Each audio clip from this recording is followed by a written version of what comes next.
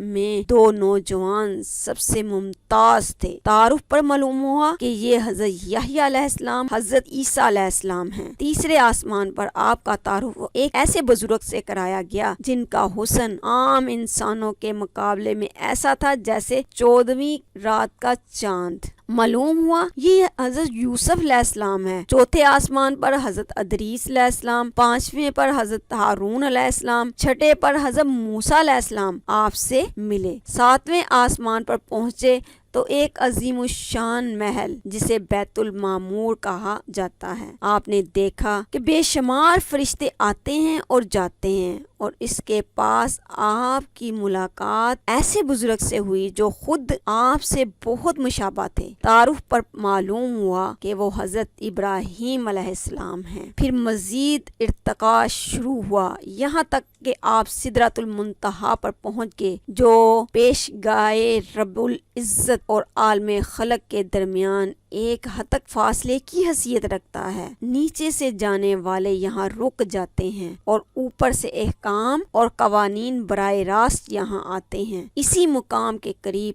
آپ کو جنت المأویٰ کا مشاہدہ کرایا گیا اور آپ نے دیکھا کہ اللہ نے اپنے صالح بندوں کے لیے وہ کچھ مہیا کر رکھا ہے جو نہ کسی آنکھ نے دیکھا، نہ کسی کان نے سنا، اور نہ کسی کے ذہن میں اس کا تصور تک گزرا۔ سدرۃ المنتہا پر جبرائیل علیہ السلام ٹھہر گئے اور آپ تنہا آگے بڑھے۔ ایک بلند ہموار سطح پر پہنچے تو بارگاہ جلال سامنے تھے۔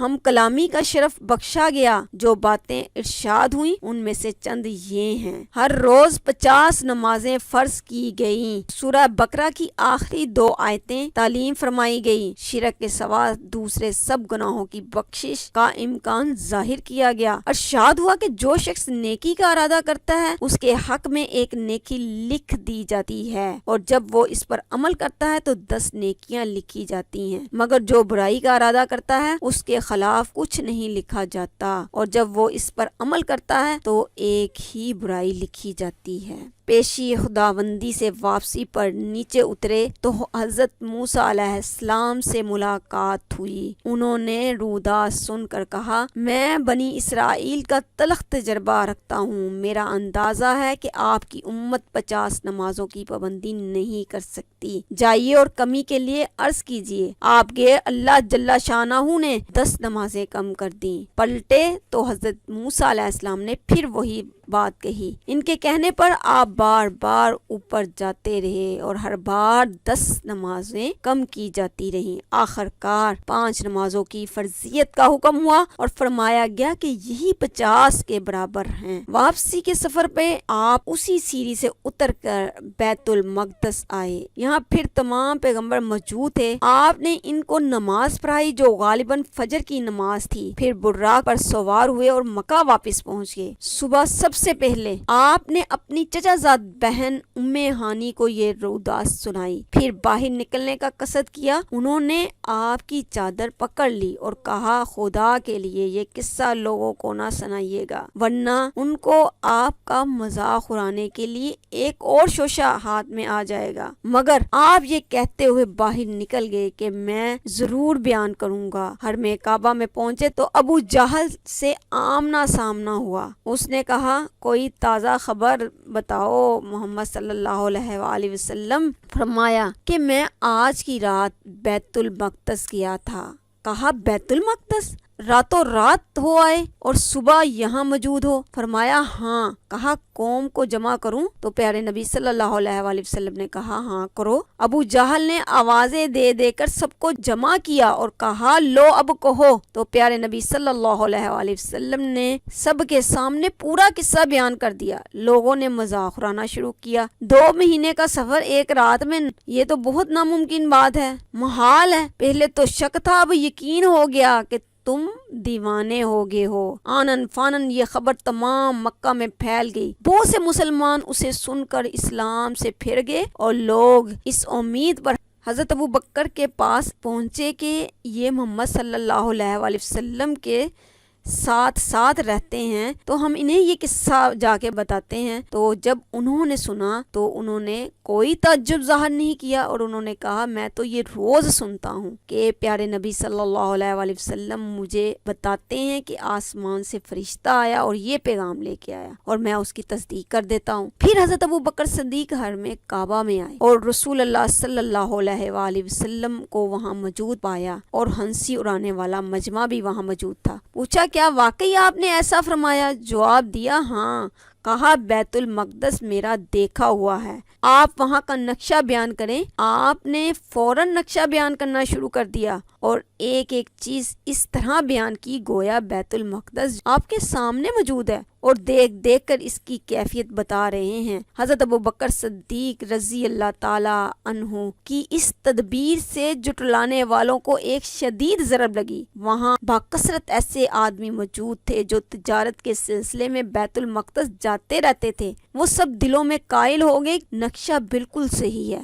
اب لوگ آپ کے بیان کی صحت کا مزید ثبوت مانگنے لگے۔ فرمایا جاتے ہوئے پیارے نبی صلی اللہ علیہ وآلہ وسلم نے فلاں مقام پر فلاں قافلے پر سے گزرے جس کے ساتھ یہ سامان تھا۔ قافلے والوں کے اونٹ براق کی وجہ سے بھدک گئے تھے۔ ایک اونٹ فلاں وادی کی طرف بھاگ نکلا۔ یہ پیارے نبی صلی اللہ علیہ وسلم نے بتایا ان کو۔ پھر آپ نے کہا کہ میں نے قافلے والوں کو اس کا پتہ بتایا۔ واپسی پر فلاں وادی میں فلاں قبیلے کا قافلہ مجھے ملا۔ سب لوگ سو رہے تھے اس وقت نا، میں نے ان کے برتن سے پانی پیا، پیارے نبی صلی اللہ علیہ وسلم نے کہا، اور اس بات کی علامت چھوڑ دی کہ اس سے پانی پیا گیا ہے۔ ایسے ہی کچھ اور آپ نے ثبوت ان قافلے والوں کو تصدیق کے لیے دیے۔ اسی طرح زبانیں بند ہو گئیں مگر دل یہی سوچتے رہے کہ یہ کیسے ہو سکتا ہے۔